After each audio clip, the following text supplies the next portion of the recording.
안녕하세요. 중졸 검정고시 국어의 박수미입니다. 자, 이번 시간이 여러분들하고 첫 번째로 보게 되는, 지금 계속해서 첫 번째라고 이야기하는데요. 첫 번째로 보게 되는 실제 작품을 통해서 여러분들의 문학을 보는 눈을 길러주는 시간이라고 보시면 되겠습니다. 자, 오늘 보게 될 첫 번째 작품의 제목 먼저 보면요. 새 봄이라고 하는 작품입니다. 사실 굉장히 짧은 시라서 시만 봤을 때는 이런 시가 공부할 만한 내용이 있나 싶기도 하지만 여러분들이 기본적으로 시라는 걸 어떻게 분석을 해야 하고 어떤 것들이 시험에 잘 나오는지를 파악하기에는 더할 나위 없이 좋은 아주 짧은 내용이십니다. 자, 한번 감상하겠습니다. 벚꽃 지는 걸 보니 푸른 소리 좋아. 푸른 소리 좋아하다 보니 벚꽃마저 좋아. 끝. 굉장히 짧죠. 자, 이렇게 짧은 내용 안에 어떤 의미가 담겨 있냐를 먼저 파악을 하셔야 되는데요. 우선 우리가 그냥 감상을 위한 시라면 천천히 읽고 음미하면 되겠지만 우리는 지금 감상을 위한 시보다는 실제적으로 시험 문제를 풀어서 정답을 맞히기 위한 시이기 때문에 정확한 분석부터 들어가겠습니다. 일단 벚꽃과 푸른 솔이라고 하는 소재 자체가 계속해서 이 시 안에서 반복되고 있습니다. 그래서 같은 시어들을 반복하면서 운율을 형성을 하고 있죠. 그래서 운율 형성 요소 첫 번째가 시어를 반복하고 있다. 하나 더 보니까 문장의 구조도 반복이 되고 있습니다. 뭐뭐 하다 보니 뭐뭐 좋아.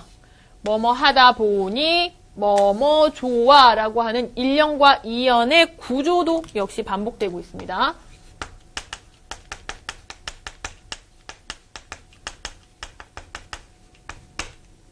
또 자세하게 한번 나눠보자면 문장의 끝부분마다 같은 말이 반복. 보니 보니, 좋아 좋아. 같은 어휘가 문장의 같은 위치에 같은 단어가 반복이 되고 있죠.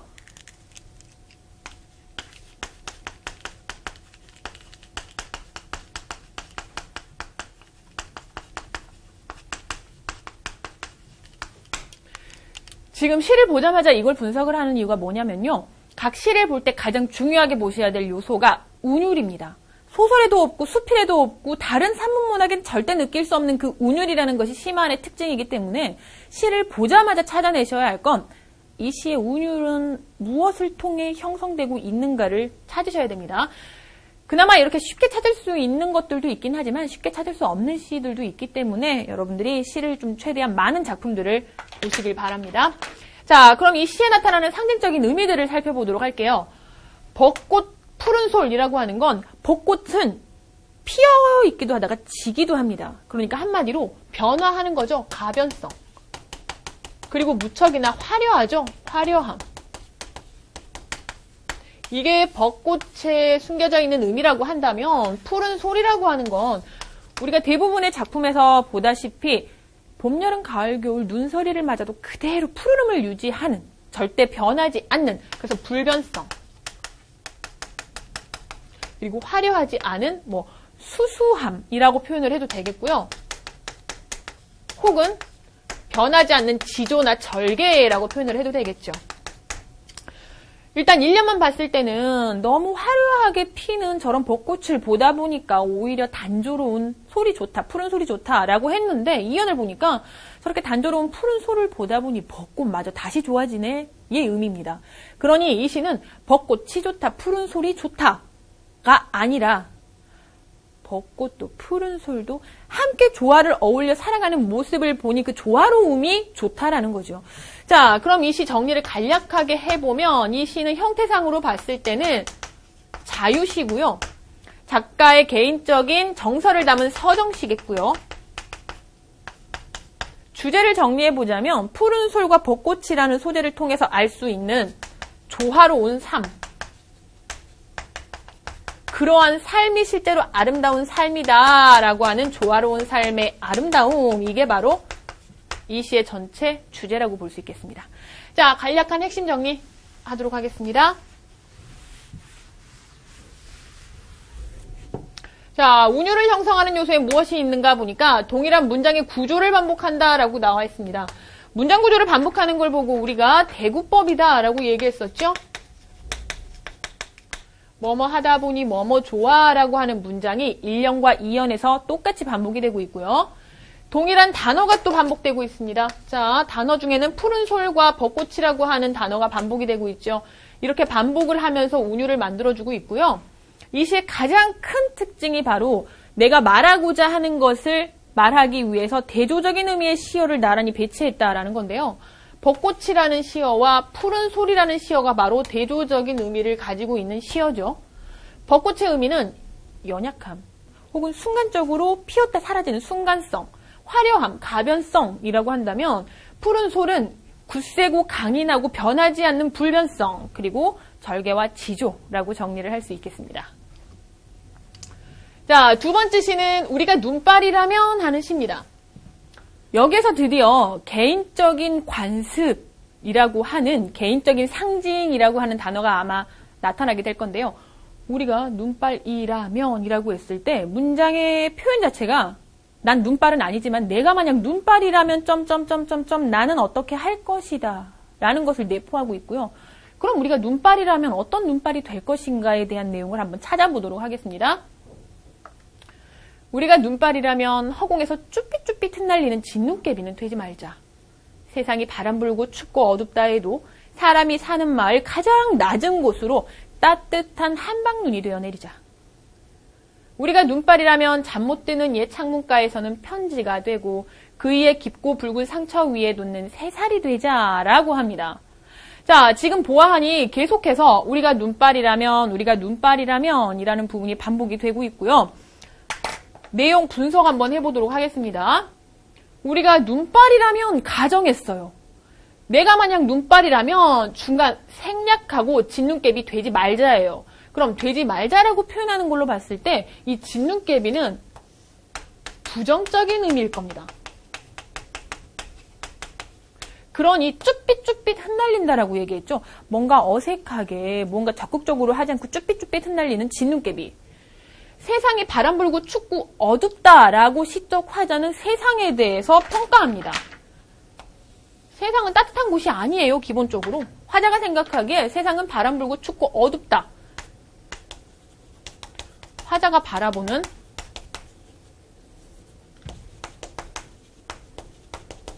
세상. 이렇게 어두운 곳이지만 사람이 사는 마을 중에서 가장 낮은 곳으로 따뜻한 한방눈이 되어 내리자라고 하는 거 보니까 이때의 이 한방눈은 긍정적인 의미일 겁니다. 그렇다면 우리가 진눈깨비와 한방눈 둘 다 눈은 눈인데 어떤 의미, 상징적인 의미를 가지고 있는지 짐작을 해보건대 쭈삣쭈삣 흩날리는 그러한 진눈깨비는요. 얼어가지고 우리가 걷기도 힘들게 하지만 맞아도 별로 기분 좋지가 않아요. 그래서 사람들에게 어떤 슬픔이라던가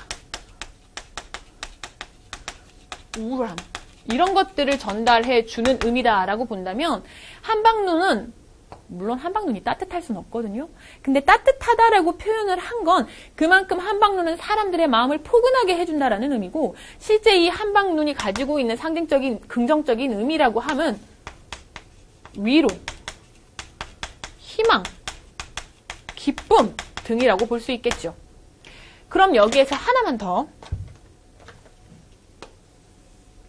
여기서 말하는 가장 낮은 곳이라는 의미는 실제 사전적인 의미의 가장 저 낮은 곳에 지하에 사는 사람을 의미하는 게 아니라 이런 슬픔이나 우울하게 살아가고 있는, 그러니까 우리가 살아가고 있는 이 세상에서 굉장히 힘들고 어렵게 살아가는 이웃들의 공간을 이야기하는 겁니다.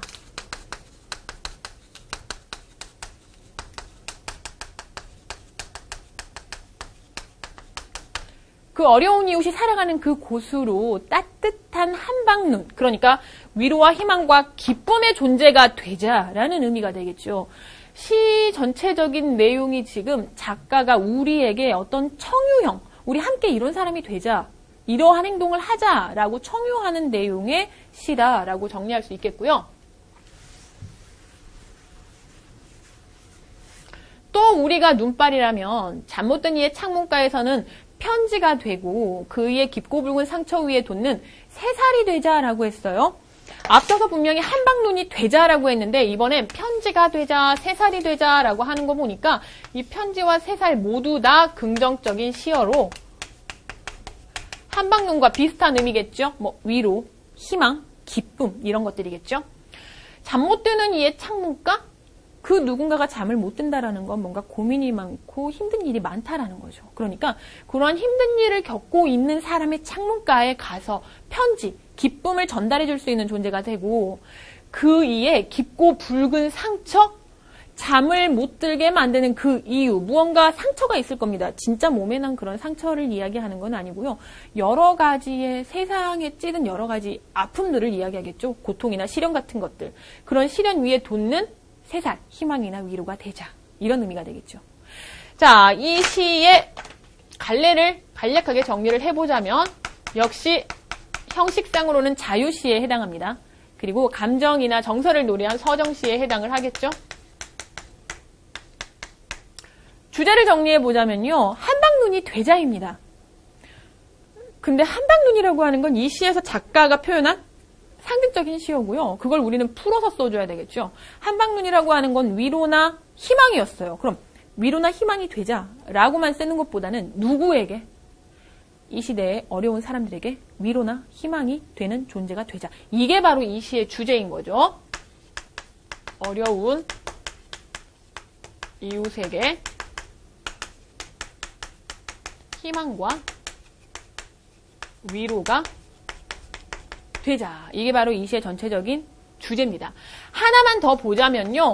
이 시에서는 긍정적인 시어와 부정적인 시어가 함께 나타나는데 긍정적인 시어에는 한방눈,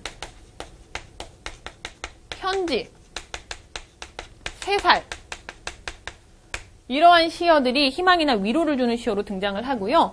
이것과 반대되는 부정적인 시어로는 진눈깨비가 되겠죠. 우울함, 슬픔 이런 것들을 주는 존재. 자, 그럼 방금 전에 읽었던 우리가 눈발이라면 하는 이 시, 안도현 작가의 시를 우리가 핵심 정리만 한번 보도록 하겠습니다.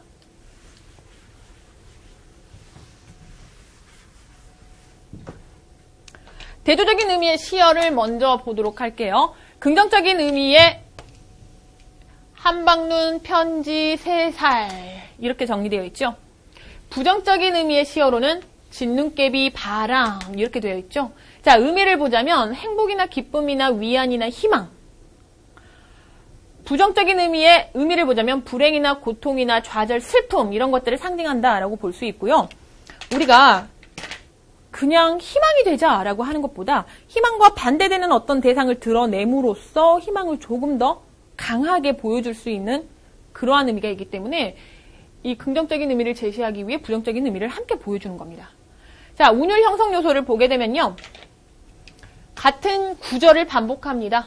우리가 눈발이라면, 우리가 눈발이라면. 그 다음 청유형 어미. 어미라고 하는 건 말의 끝부분을 말하는 건데 우리가 뭐뭐 하자, 눈발이 되자, 되지 말자, 되자, 되지 말자 이런 표현을 계속해서 반복하고 있죠. 그래서 이렇게 반복하는 내용들을 통해서 운율을 형성하고 있고요. 상징적인 시어들의 의미를 파악을 하자면 진눈깨비는 어려운 사람에게 더 힘들고 우울하게 만드는 여러 가지 존재들을 진눈깨비다라고 본다면 한방눈이나 편지나 새살은 어떤 사람들에게 희망이나 위로나 기쁨이 되는 존재를 한방눈, 편지, 새살이라고 보면 되겠고요. 가장 낮은 곳이라고 하는 건 소외되고 외로운 사람들, 외로운 이웃들이 살아가고 있는 어떠한 곳, 뭐 굳이 구체적으로 얘기하자면 뭐 양로원이나 고아원이나 이런 공간들을 말하는 거겠죠. 자, 이제 세 번째 시는 청포도라고 하는 시입니다. 이육사라고 하는 작가의 작품인데요. 실제로 그 이육사라고 하는 인물의 이 이름은 실제 인물이 아니고요. 필명입니다. 근데 이 필명이 본인이 독립운동과 연루된 어떤 사건 때문에 감옥에 갇히게 되면서 처음 받게 된 죄수번호가 264번이었어요. 그로 인해 본인이 적게 된 필명이 이육사. 우리 교과서에는 실제로 본명보다는 이육사라는 이름으로 계속해서 작품이 고등학교 때까지 정리가 되곤 하니까 여러분들이 이육사라고 하는 작가의 작품이 나올 땐 독립운동과 광복과 뭔가 관련된 내용이 있겠구나라는 걸 짐작을 해두시면 그 전체 내용을 파악하는데 훨씬 쉬울 겁니다. 자, 청포도. 청포도? 포도라는 이미지를 우리가 그림을 그려보면요. 줄줄이 이렇게 뭔가 연결되어 있는 느낌. 아라리 사탕처럼. 하나가 아니라 분명 하나이지만 그 안에 여러 개가 붙어있는 뭔가 풍요로움, 이런 것들을 의미한다고 볼 수 있겠고요. 청이라고 하는 색, 푸른이라고 하는 색은요, 물론 그 색깔의 이미지가 각 나라마다 다 다르긴 합니다. 서양 쪽에서는 푸른이라는 걸 약간 블루, 우울함으로 느끼긴 하지만 우리 동양 쪽에서는 푸름의 이미지를 굉장히 밝음, 희망찬의 느낌으로도 많이 갖기도 하거든요. 여기서 말하는 청포도라는 건 뭔가 희망찬, 풍요로움을 상징하는 그런 대표적인 시어로 볼 수 있겠고요. 시 한번 읽어보도록 하겠습니다. 내 고장 7월은 청포도가 익어가는 시절. 이 마을 전설이 주저리 열리고 먼데 하늘이 꿈꾸며 알알이 들어와 박혀서 하늘 밑에 있는 푸른 바다가 가슴을 쫙 열고 흰 돛담배가 곱게 밀려서 오면 내가 바라는 손님은 고달픈 몸으로 청포를 입고 찾아온다고 했으니 내 글을 맞아 이 포도를 따먹으면 두 손을 한뿍 적셔도 좋으렴. 아이야, 우리 식탁엔 은쟁반에 하얀 모시 수건을 마련해두렴. 이라고 끝납니다. 분명 제가 먼저 이육사라고 하는 작품하고 조국 광복이나 독립하고 연결지으라고 했는데 실상 여기에 나타나는 어떤 단어를 살펴봐도 광복이라던가 조국의 뭐 일제강점의 이런 내용이 전혀 나타나 있지 않습니다만 찾아내셔야 됩니다. 왜냐하면 그 당시 일제강점기라고 하는 독특한 시대적인 상황 때문에 독립에 대한 의지라던가 아니면 일제에 대한 저항의 내용을 그대로 작품에 표현해내기란 무척 힘들었을 거고요. 그런 작품들을 내가 써서 남겼을 때 작품이 남아나지 못하면 물론이고 나 또한 더 이상의 작품도 쓰지 못하고 어딘가에 끌려가서 뭐 고문을 당하거나 했겠죠. 그래서 여러 가지 상징적인, 은유적인 표현으로 자신의 독립의 의지, 광복의 의지, 조국 광복 운동에 대한 의지들을 담았는데 이 내용을 한번 처음부터 보도록 할게요.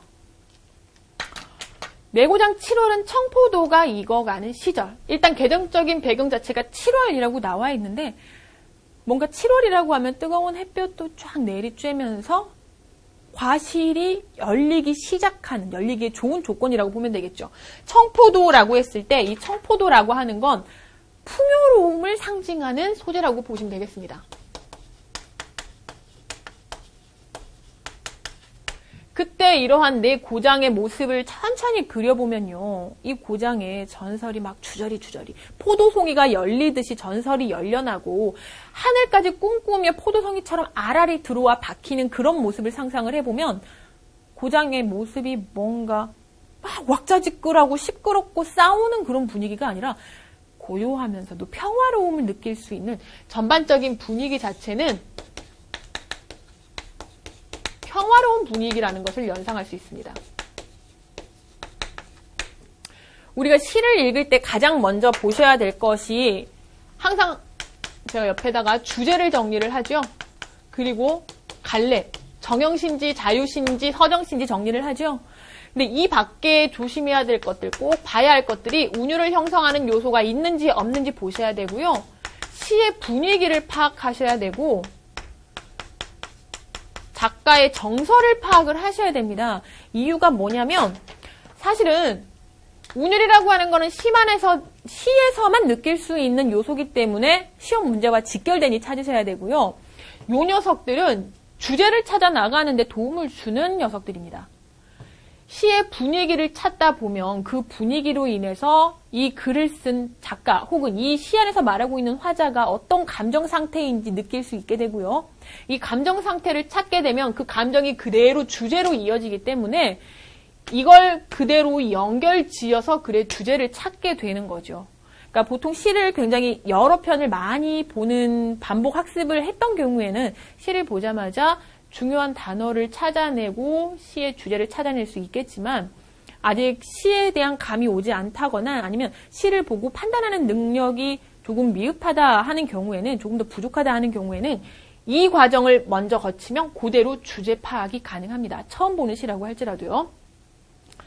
하늘 밑에 푸른 바다가 가슴을 열고 물론 바다는 사람이 아닌데 가슴을 연다라고 얘기했으니 뭐 의인법이라고 해도 되겠지만 구체적으로는 화류법 혹은 의인법이라고 봐도 되겠죠. 가슴을 열고 흰 돛담배가 곱게 밀려서 들어옵니다. 그런데 이 뒤의 내용을 우리가 한번 감상하긴 했지만 곱게 밀려서 들어오는 그 흰 돛담배에 누가 타고 있냐면 내가 바라던 그 손님이 타고 계세요. 그럼 그 돛담배라는 존재 자체는 내가 간절히 기다리고 있는 대상이고 그 손님도 내가 간절히 기다리고 있는 대상이겠죠? 그럼 당연히 이 하얀색이라고 하는 색 자체도 부정적인 의미가 아닌 긍정적인 의미의 깨끗함, 순수함 이런 것들을 나타내는 의미일 겁니다. 여기서 하나만 더 보실 게 색채, 이 시에서만 느낄 수 있는 특수한 점이 색채의 대비인데요. 색깔을 아예 같은 색으로 연결을 해줍시다. 청포도, 푸른색의 이미지, 하늘, 푸른색의 이미지, 푸른 바다, 푸른색의 이미지, 그리고 밑에 있는 흰 돛담배, 흰색의 이미지. 자, 이렇게 색채가 서로 푸른색과 흰색이 계속 대비되고 있는데 이것들을 대비함으로써 이 화자가 얼마나 그 손님을 간절히 기다리고 있는지 그걸 강조해 준다라고 보시면 되겠고요.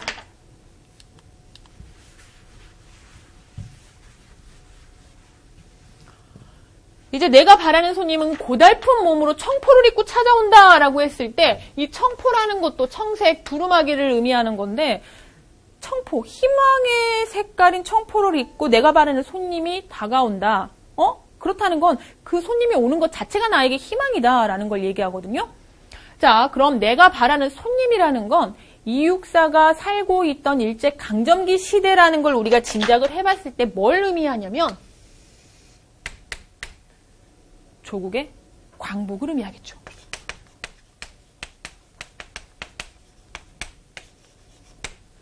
그러한 조국의 광복이 내게 찾아온다고 했어요. 근데 왜 고달픈 몸이냐?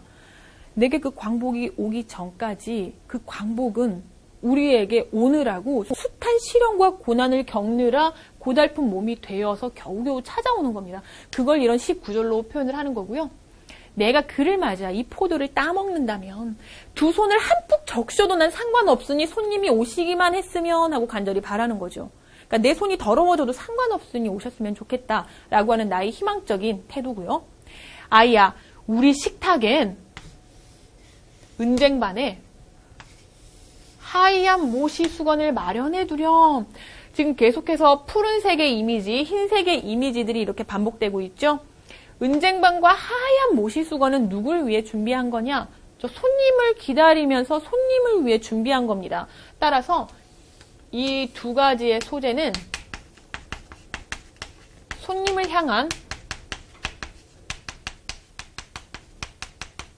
정성이라고 보시면 되겠습니다. 자, 그렇게 우리가 봤을 때 글의 갈래는 일단 이 시는 자유시라고 보시면 되겠고요. 정서상으로 봤을 때 정서가 드러나는 시니까 서정시겠죠. 내용상으로 봤을 때 주제가 둘로 쪼개어집니다.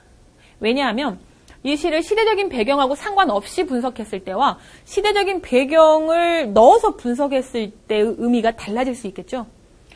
겉으로만 드러나는 내용으로 본다면요. 무엇을 기다리냐면 손님이 오시길 기다립니다.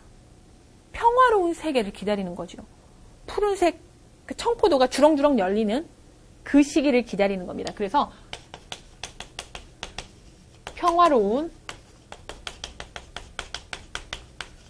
세상을 기다림. 이건 그냥 시의 겉으로 드러나는 주제다라고 본다면 운율 같은 경우는 이번에는 패스를 하겠습니다. 크게 드러나는 운율이 없다 보니까 운율은 패스를 하고요. 분위기와 정서를 통해서 또 다른 주제를 한번 찾아보는 연습을 할게요. 이 시의 분위기는요. 전반적으로 봤을 때 평화로운 상태입니다. 그리고 그 평화로운 상태에서 누군가를 간절히 기다립니다. 그런데 그 기다리는 대상이 역사적으로 비추어 봤을 때 누구냐면 광복입니다. 그래서 이걸 주제로 연결해 보면 조국 광복에 대한 염원, 기원이라고 볼 수 있는 거죠. 자, 이렇게 겉으로 드러나는 주제와 속에 숨겨져 있는 주제가 다른 경우들도 많으니까 반드시 그 작가가 시대적으로 일제강점기에 살았다라고 한다면 그 시대적인 상황에 따른 주제를 따로 좀 분석을 해두셔야 됩니다.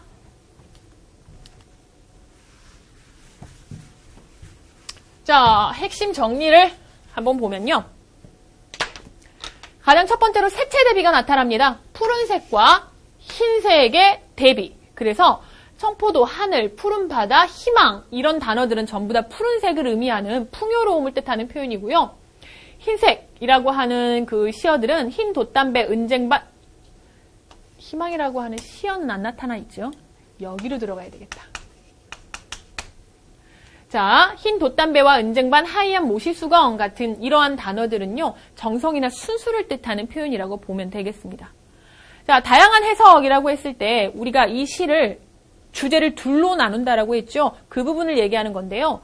내재적인 관점으로 보았을 때와 반영론적 관점으로 보았을 때 주제가 달라질 수 있는데, 내재적인 관점이라는 건 시 자체만을 놓고 감상하는 겁니다. 시어, 구조 등 시 자체만을 중심으로 감상하는 관점. 내재적인 관점으로 감상을 할 때는요, 작가가 어떤 시대에 살았는지, 그리고 이 시가 쓰여진 배경이 언제인지 따위는 전혀 중요하지 않습니다. 전혀 보지 않고 그냥 이 시는 쓰여진 이 글 자체만으로 놓고 감상을 해야 된다라고 하는 방법이고요.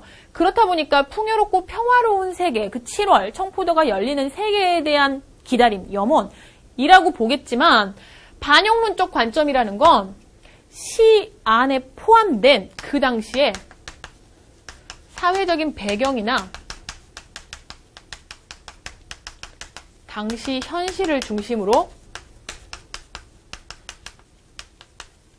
감상하는 관점입니다.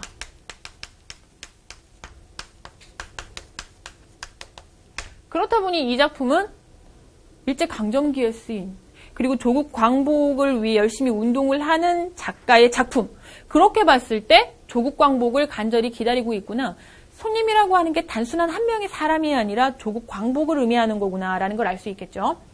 자, 상징적인 시어를 보면 청포도는 평화롭고 풍요로운 삶을 나타내고 광복에 대한 희망을 나타내는 단어라고 볼 수 있겠고요. 손님은 화자가 기다리는 대상으로서 조국 광복이다라고 볼 수 있겠죠. 자, 오늘 이렇게 시 3편을 한꺼번에 정리를 해봤는데요. 어떠셨어요? 시라는 것을 우리가 짧은 글이다 보니까 뭔가 공부할 것이 없다라고 생각했지만, 실제 문제를 풀기 위해서 공부하는 시들은요, 분석할 것들이 꽤나 많은 편입니다. 가장 중요한 건 운율, 그리고 상징적인 시어, 그 다음에 주제, 요 3가지만 여러분들이 중점적으로 기억을 좀 해두시면 좋겠고요.